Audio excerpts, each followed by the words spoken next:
कारगुजार सदर बीआरएस वोरुक ने असेंबली से सिल्ला के तारक रामाराव ने रियासत तेलंगाना में रेवंत रेड्डी की ज़ेर क़यादत कांग्रेस हुकूमत पर हालिया इन्हदामी कार्रवाइयों के जरिए बदकम्मा और दशहरा त्यौहार के दौरान माहौल को ख़राब करने का इल्ज़ाम आयद किया। उन्होंने रियासत में जारी इन्हदामी कार्रवाइयों का हवाला देते हुए रिमार्क किया कि मूसा नदी के नाम पर मुसीबत ला दिया। श्रीलिंगमपल्ली के कांग्रेस के सीनियर लीडर मोहम्मद अलाउद्दीन पटेल और उनके सैकड़ों हामियों की बीआरएस में शमूलियत के मौके पर मुनक़िदा तकरीब से खिताब करते हुए के तारक रामाराव ने कांग्रेस हुकूमत के तरीक़ेकार पर शदीद तनकीद की। उन्होंने तेलंगाना के अवाम को त्योहार की मुबारकबाद पेश की और फिल वाकई जश्न के माहौल की अदम मौजूदगी पर अफसुर्दगी और तासुफ का इजहार किया। केटीआर ने कहा कि अगर केसीआर चीफ मिनिस्टर होते तो किसानों को पहले ही माली इमदाद हासिल हो चुकी होती और अब तक तेलंगाना की खवातीन को बदकम्मा की साड़ियां भी मिल चुकी होती। जारिया साल त्योहार की कोई खुशी और जश्न नहीं है। केटीआर ने रिमार्क किया कि त्योहार की खुशी और जश्न के बरखिलाफ बुलडोजर्स के जरिए खौफ का माहौल पैदा कर दिया गया है। केटीआर ने अपनी बहन वो रुकन कानून साज कौंसिल के कविता की कैद का हवाला देते हुए कहा कि कविता को 5.5 माह तक झूठे केस में जेल में महरूस रखा गया, ताहम हम हरगिज खौफजदा नहीं हुए। उन्होंने पुरजोर अंदाज में कहा कि बीआरएस कभी भी मजहबी सियासत में मुलविस नहीं होगी और न ही कभी खौफजदा होगी। साबिक रियासती वज़ीर दाखिला व रुकन कानून साज कौंसिल मोहम्मद महमूद अली ने खिताब करते हुए गुज़िश्ता 10 बरसों के दौरान केसीआर हुकूमत में अक़लियतों की फलाह बहबूद के लिए नुमाया खिदमात की सताइश की। उन्होंने केसीआर की क़यादत में ज़ायद 200 अक़लियती अक़ामती स्कूल्स के क़याम को याद किया। उन्होंने कहा कि आज कांग्रेस हुकूमत में अक़लियती अक़ामती स्कूल्स को बिल्कुलिया तौर पर नज़रअंदाज कर दिया गया है। बीआरएस लीडर शेख अब्दुल्ला सोहेल ने भी खिताब किया।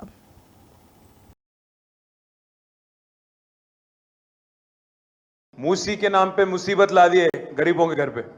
हम लोग अत्तापुर में, हैदर शाह कोट में, हैदरगुड़ा में, हर जगह जो मूसी के इतराफ जितना भी 40-50 साल से वहाँ बसे हुए जितने हमारे भाई है बहन है, वो लोग पूरे यहाँ चल के आए थे। इससे पहले चंद दिन पहले यहाँ पे आए थे। गरीब है, लाचार है, वो आके हमसे कह रहे हैं भाई हम तो देख रहे थे, सुन रहे थे कि उत्तर प्रदेश में कोई वहां के चीफ मिनिस्टर बुलडोजर चला रहे कहते, हम लोग देख रहे थे इतने साल, बट पहली बार आज तेलंगाना में हमारे घर भी बुलडोजर आ रहा। केसीआर साहब कहां हैं आप, आके हमको बचा लो बोल के आज तेलंगाना के गरीब आज पुकार रहे हैं। तेलंगाना के हर कोई इंसान जो आज कांग्रेस पार्टी की जो कैंपेन थी, एक हथेली में जन्नत दिखा के, रंगीन ख्वाब दिखा के, हर किसी को ये देता हूं, वो देता हूं, ये भी दे देता हूं बोल के आपको 1 साल पहले एक हसीन ख्वाब दिखा के जो वोट हड़प लिए, आज हर कोई नाराज है कांग्रेस पार्टी के साथ। आप 1 मिनट के लिए सोचिए, किसान भाइयों के साथ वादा किया गया था रेवंत रेड्डी की तरफ से और राहुल गांधी की तरफ से। राहुल गांधी चल के आए, आगे वारंगल आए। वारंगल में क्या वादा करे, 9 दिसंबर जिस दिन सोनिया जी की जन्मदिन है उसी दिन दस्तखत करेंगे और किसानों का 2 लाख तक का कर्जा माफ कर देंगे। दिसंबर तो चला गया, 9 दिसंबर, अब फिर एक बार आ रहा दिसंबर 9 तारीख, और 2 महीने में फिर आ जाता। आज तक किसानों का कर्ज माफी नहीं किया। वादा यह भी किया गया था बच्चों के साथ, नौजवान बच्चों के साथ, हमारे जो पढ़े लिखे बच्चे उनको कहा गया आप केसीआर को नौकरी से हटा दो, आपको नौकरी मिलती बोले। पहले ही साल, एक ही साल में स्वयं राहुल गांधी बोले, कोई और नहीं, अशोकनगर आए। अशोकनगर में चाय पीते बन खाते हुए बोले राहुल गांधी, एक साल में, पहली साल में 2 लाख नौजवानों को मैं दिलाता हूं, मेरी गारंटी है बोले। अब फिर 1 साल होने को आ रहा, 2 लाख नहीं, बस दो आदमियों को नौकरी मिले। एक नौकरी मिला रेवंत रेड्डी को, दूसरा नौकरी मिला राहुल गांधी को। बच्चों को तो किसी को नौकरी तो नहीं मिला आज तक। 2 लाख बोले, 2 नौकरी भी नहीं दिए। साथ ही साथ मैं पूछना चाहता हूं, किसान के साथ धोखा, हमारे नौजवान बच्चों के साथ धोखा, हमारे बहनों के साथ भी धोखा किया। हमारे बहनों को बोला गया, खवातीनों को क्या बोले रेवंत रेड्डी, इंदिरम्म पेर చెప్తున్నా మీ అందరికి महालक्ष्मी पथकम తీసుకొస్తా, నెలకు 2500 2,500 मैं आपके अकाउंट में डाल देता हूं। 1,67,00,000 मंदी आड़पिल्लल, एक नहीं, 2 नहीं, 18 साल के ऊपर जितने हमारे बहन हैं 1,60,00,000 से ज्यादा है। आप सबके साथ वादा किया गया कि हर महीना आपको 2,500 रुपया महालक्ष्मी करके अकाउंट खोला जाएगा और हर किसी को 2,500 देंगे। मिला किसी को 2,500 यहां पे? मिला क्या? थोड़ा कस के बोलिए, फिर अगर नहीं मिला तो कस के बोलो, मिला कि नहीं मिला? ఒక్కలకు కూడా రాలే। 1,67,00,000 మంది ఆడపిల్లలకు మాట ఇచ్చిండు, ఒక్కలకు కూడా పైసలు వేయలే। ముసలోళ్ళకు మాట ఇచ్చిండు, ఏమన్నాడు? కేసీఆర్ 2,000 ఇస్తుండు, నేను 4,000 ఇస్తా అన్నాడు। కేసీఆర్ ముసలోనికి ఇస్తుండు, లేకపోతే ముసలవ్వకి ఇస్తున్నాడు, నేను ఇద్దరికి ఇస్తా అన్నాడు। ఇంట్లో ఇద్దరుంటే ఇద్దరికి ఇస్తా అన్నాడు। మీ కొడుకో బిడ్డనో ప్రభుత్వ ఉద్యోగంలో ఉంటే అయినా సరే నేను ఇస్తా అన్నాడు। మరి ఒక్కలకన్నా వచ్చిందా 4,000? ఉన్న 2,000 ఎగ్గొట్టుడే తప్ప 4,000 ఇచ్చే ముఖం అయితే కాదు। ఉన్న రైతు బంధే ఇస్తలేడు, రుణమాఫీ ఎక్కడిది, రైతు బంధు వెంచుడు ఎక్కడిది, అది కూడా దిక్కులేదు। ఇంకెన్ని కథలు చెప్పిండు, చాలా చాలా పెద్ద పెద్ద మాటలు, ఒకటి రెండు కాదు, ఒకటి కాదు రెండు కాదు, 420 వాగ్దానాలు చేసిండు రేవంత్ రెడ్డి। ఇలా గట్టిగా అడుగుతుంటే ఏమయ్యా రేవంత్ రెడ్డి గారు 100 రోజులు అంటివి, 6 గ్యారెంటీలు అంటివి, మిగతా ఇంకో 414 హామీలు ఇస్తేవి, మొత్తం 420 మాటలు 420 హామీలు ఏమైనాయి అంటే దాని మీద మాత్రం సమాధానం చెప్తలేడు। మీకు తులం బంగారం ఇస్తా అన్నాడు, కేసీఆర్ 1,00,000 రూపాయలు ఇస్తుండు షాదీ ముబారక్ కళ్యాణ లక్ష్మి కింద, దాని మీదికెళ్ళి తులం బంగారం ఇస్తా అన్నాడు। ఇచ్చిండా తులం బంగారం? తులం ఇనుము కూడా ఇయ్యాడు వాడు। మళ్ళీ చెప్తున్నా మీకు ఇప్పుడే, తులం ఇనుము కూడా ఇయ్యాడు లంగా। నేను అందుకే చెప్తున్నా మీకు, ఒక్కటంటే ఒక్క హామీకేమో పైసలు లేవాడ। తులం బంగారమేమే రేవంత్ రెడ్డి, బంగారం దుకాణాలు లేవా అంటే దానికి సమాధానం చెప్పాడు। ముసలోళ్ళకి 4,000 పెన్షన్లు ఇస్తా అన్నావు, ఏమైంది రేవంత్ రెడ్డి అంటే సమాధానం చెప్పాడు। రుణమాఫీ ఏమైందంటే సమాధానం చెప్పాడు। ఆడపిల్లలకు 2,500 అన్నావు, ఎప్పటి నుంచి చాలు చేస్తావంటే సమాధానం చెప్పాడు। ఆటో డ్రైవర్లకు నెలకు 1,000 రూపాయలు ఇస్తా అన్నాడు, మరి అదేమంటే దానికి సమాధానం చెప్పాడు। వీటికి వేటికి పైసలు లేవట, ఇవన్నీ చేసేందుకేమో పైసలు లేవు। 100 రోజులలో చేస్తానని చెప్పిన ఒక్కదానికి కూడా పైసలు లేవట, కానీ ఒకటే ఒక్కదానికి మాత్రం పైసలు ఉన్నాయట। देन करके ना रखेंगे गंगा जमुना तहजीब को।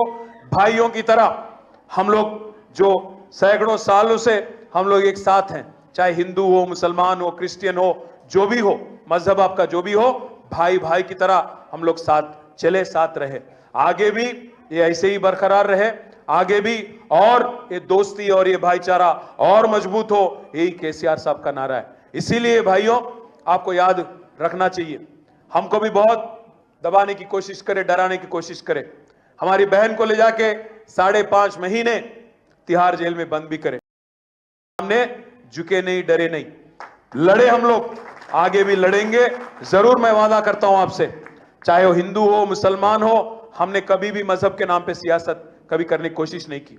गरीब को केसीआर ने हमेशा गरीब की तरह देखा, इंसान को इंसानियत के नाते देखा, आगे भी यही रवैया होगा हमारी, और आगे भी गरीबों के लिए और लाचारों के लिए, जैसे मूसे के इतराफ में हमारे जो भाई है, आपके लिए हो या बाकी गरीब है जो आज कांग्रेस पार्टी के जाल में फंस के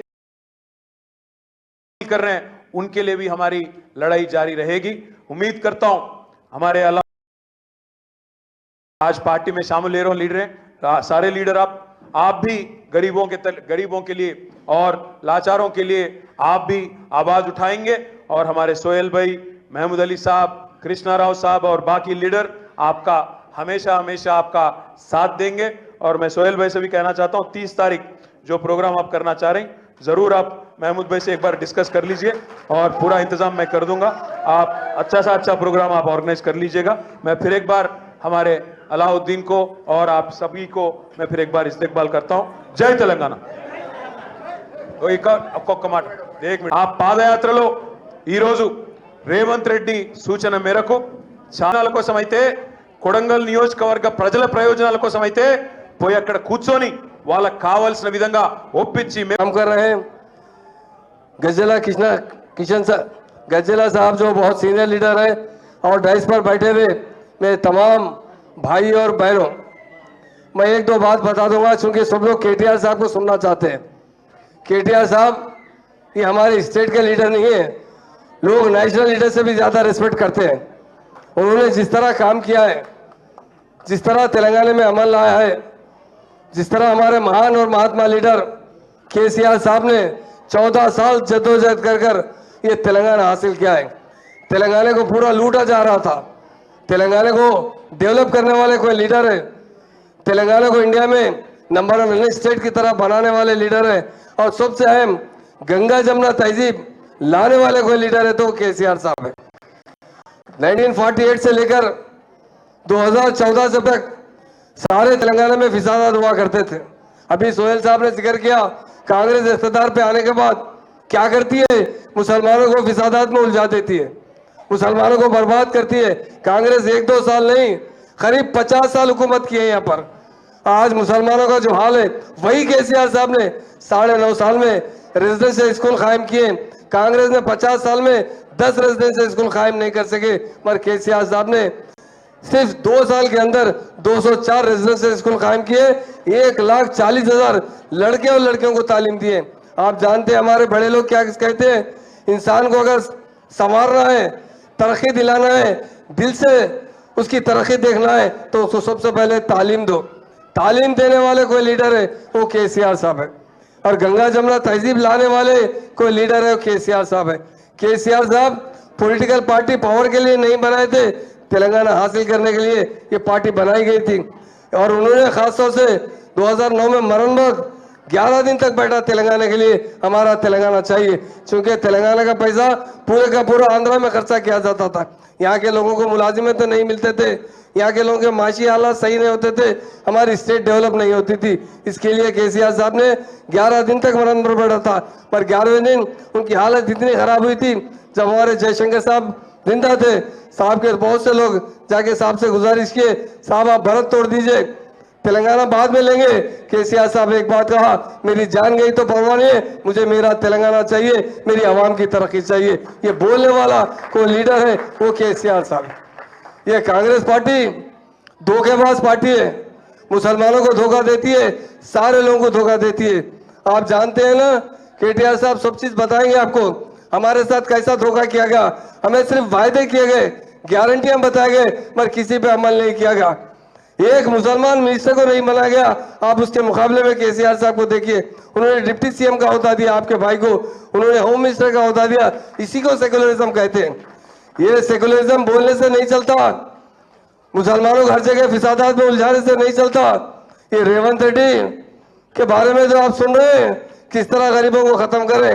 अरे केसीआर साहब डबल बेडरूम बनाए थे, ऐसी क्या जल्दी है मूसी बनाने की? सिर्फ कमीशन के लिए मूसी का काम शुरू करने की बात की जा रही है, गरीबों को बेघर किया जा रहा है। एक जमाना पहले इंदिरा गांधी ने एक नारा दिया था, रोटी कपड़ा और मकान, और सबसे पहले मकानों से बेघर करने वाले रेवंत रेड्डी है। यही उनकी पॉलिसी है, इनका बेस ही बीजेपी से है, आप जानते हैं। तो इसलिए आज हमारे पार्टी में बहुत से नौजवान भाई शिरकत की है पार्टी में, उनका मैं वेलकम भी करता हूं। और आपसे एक ही बात कहता हूं, हिंदुस्तान में कोई अगर सेकुलर पार्टी है तो वो बीआरएस पार्टी है। सेकुलर लीडर है केसीआर साहब है और केटीआर साहब है। ये फैमिली है पूरी काम करने वाली, आपके लिए हर किस्म की कुर्बानी देने के लिए तैयार है, और आपकी अच्छी खुशहाली देखने वाली है तो बीआरएस पार्टी है। मैं तमाम मेरे भाइयों ने जो आज पार्टी में आए और हमारी बहनें बहुत सी आई हैं, मैं कहता हूं आपके बच्चों का मुस्तकबिल बनाने वाला कोई लीडर है वो केसीआर साहब है। आपके फ्यूचर, आपके बच्चों के बारे में अच्छी तालीम देने वाले, आपको अमन देने वाले और आपको तरक्की देने वाले कोई लीडर है तो केसीआर साहब।